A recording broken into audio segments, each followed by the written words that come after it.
Hi friends, வணக்கம் and welcome to our channel. இன்றைக்கி நம்ம ரொம்ப சூப்பரான ஸ்பைசியான கோழிக்கறி குழம்பு எப்படி செய்யலான்னு பார்க்கலாம் வாங்க.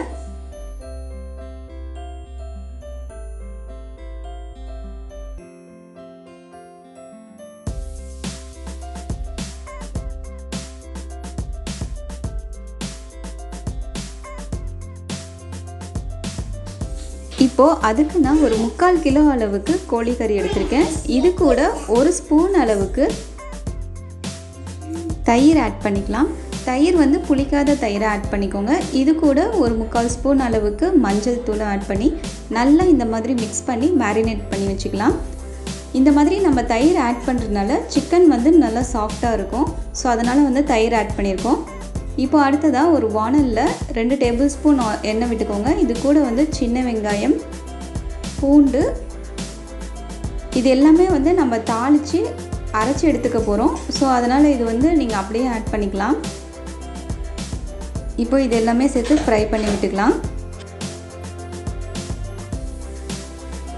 இப்போ இது கூட நான் ஒரு தக்காளி ஆட் பண்ணியிருக்கேன். தக்காளி பெருசாக இருக்கிறதுனால நான் ஒரு ஆட் பண்ணியிருக்கேன். இல்லைனா நீங்கள் ரொம்ப குட்டியாக இருந்துச்சுன்னா 2 தக்காளி ஆட் பண்ணிக்கோங்க.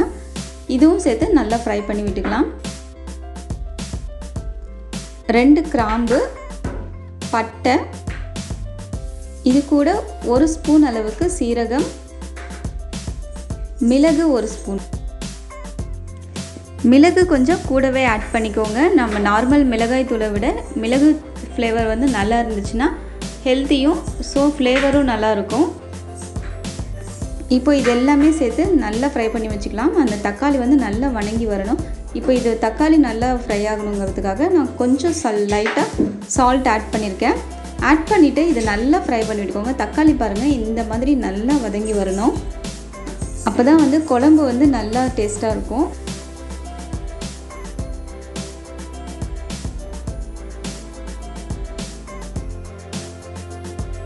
இப்போ பாருங்கள், தக்காளி நல்லா வதங்கிடுச்சு. இப்போ நம்ம ஸ்டவ் ஆஃப் பண்ணிவிட்டு இதில் 1.5 ஸ்பூன் அளவுக்கு மல்லித்தூள், இது வீட்லேயே அரைச்ச மல்லித்தூள், இது கூட ஒரு 1.25 ஸ்பூன் அளவுக்கு மிளகாய்த்தூளும் ஆட் பண்ணிக்கலாம். மல்லித்தூள், மிளகாய்த்தூள் இதில் எல்லாமே வீட்லேயே அரைச்ச பொடி. ஸோ இதுலேயே சீரகம், மல்லி இது எல்லாமே ஃப்ரெஷ்ஷாக வறுத்தரைச்சனால அதோடய வாசம் அப்படியே இருக்கும். சப்போஸ் உங்களுக்கு அப்படி அது கிடைக்கலன்னா நீங்கள் ஃப்ரெஷ்ஷாக வறுத்து அரைச்சி எடுத்துக்கோங்க. மல்லி தனியாக அரைச்சி எடுத்திங்கன்னா கோழி குழம்புக்கு இன்னமும் வாசம் ரொம்ப சூப்பராகவே இருக்கும். இப்போது இது எல்லாமே அரைச்சி எடுத்துக்கலாம். அடுத்ததாக இப்போ வானல் வச்சு எண்ணெய் ஊற்றி அதில் பிரிஞ்சி இலை, வெங்காயம், பச்சை மிளகாய், கருவேப்பிலை, பட்டை, கிராம்பு இது எல்லாமே போட்டு நல்லா ஃப்ரை பண்ணி விட்டுக்கலாம். இது எல்லாமே நம்ம இப்போ குழம்பு தாளித்து விட போகிறோம்.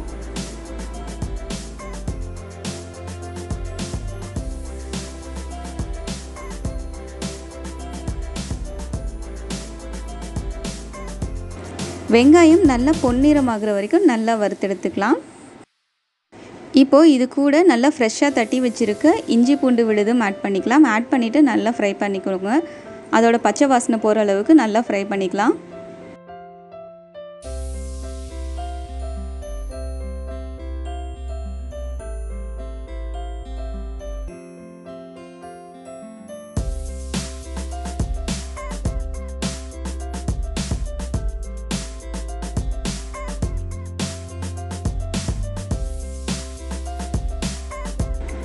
இப்போ பாருங்கள், நல்லா ஃப்ரை ஆகிட்டு இப்போ இது கூட நம்ம மேரினேட் பண்ணி வச்சுருக்க சிக்கன் ஆட் பண்ணிக்கலாம்.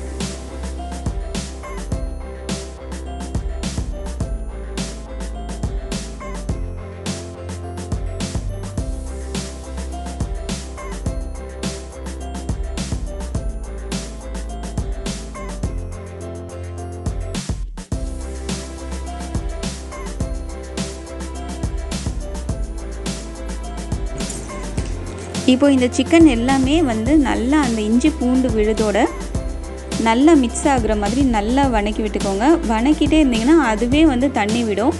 இதில் லைட்டாக நான் சால்ட் ஆட் பண்ணிக்கிறேன் சிக்கன் வேகணுங்கிறதுக்காக. இப்போ நம்ம வெங்காயம், தக்காளி விழுதையும் அரைச்சி எடுத்துக்கலாம்.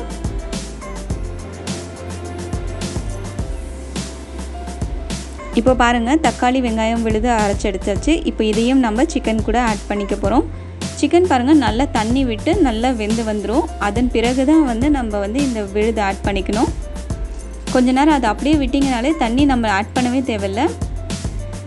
இப்போது இந்த தக்காளி வெங்காயம் விழுதை ஆட் பண்ணி நல்லா இந்த மாதிரி ஃப்ரை பண்ணி விட்டுக்கலாம். நல்லா இதோட மிக்ஸ் ஆகணும். நம்ம ஏற்கனவே இதுலேயே வந்து மல்லித்தூள் மிளகாய்த்தூள் எல்லாமே ஆட் பண்ணியிருக்கனால நான் தனியாக எதுவுமே ஆட் பண்ணல. ஸோ இது எல்லாமே வந்து ஃபஸ்ட்டு தண்ணி சேர்க்காமல் நல்லா இந்த மாதிரி ஃப்ரை பண்ணி விட்டுட்டு அதுக்கப்புறமா நம்ம கொஞ்சம் தண்ணி ஊற்றி நல்லா கொதிக்க வச்சு எடுத்துக்க போகிறோம்.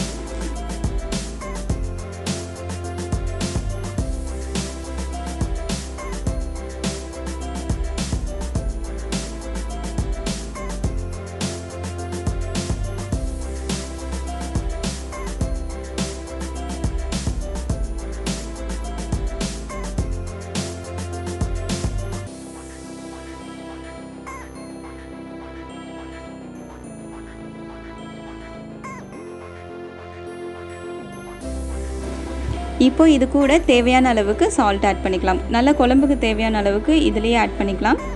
அடுத்ததாக இப்போது நல்ல திருகி வச்சுருக்க தேங்காய், இது கூட 1 ஸ்பூன் அளவுக்கு சோம்பு இதையும் சேர்த்து நல்லா அரைச்சி எடுத்துக்க போகிறோம்.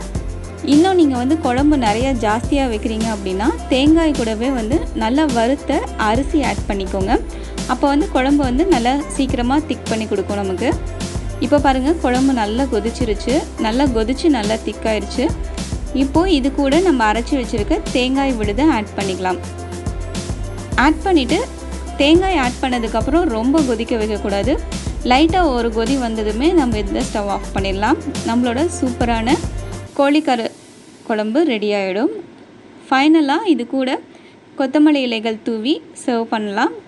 ரொம்பவே சூப்பரான ஸ்பைசியான டெலிஷியஸான கோழிக்கறி குழம்பு ரெடி ஆயிடுச்சு. நீங்களும் இந்த ரெசிபி ட்ரை பண்ணி பாருங்கள். எப்படி இருந்துச்சுன்னு கமெண்ட் பண்ணுங்கள். அண்ட் ஆல்சோ நம்ம சேனலும் சப்ஸ்கிரைப் பண்ணிக்கோங்க. தேங்க்யூ ஃபார் வாட்சிங். Thank you so much.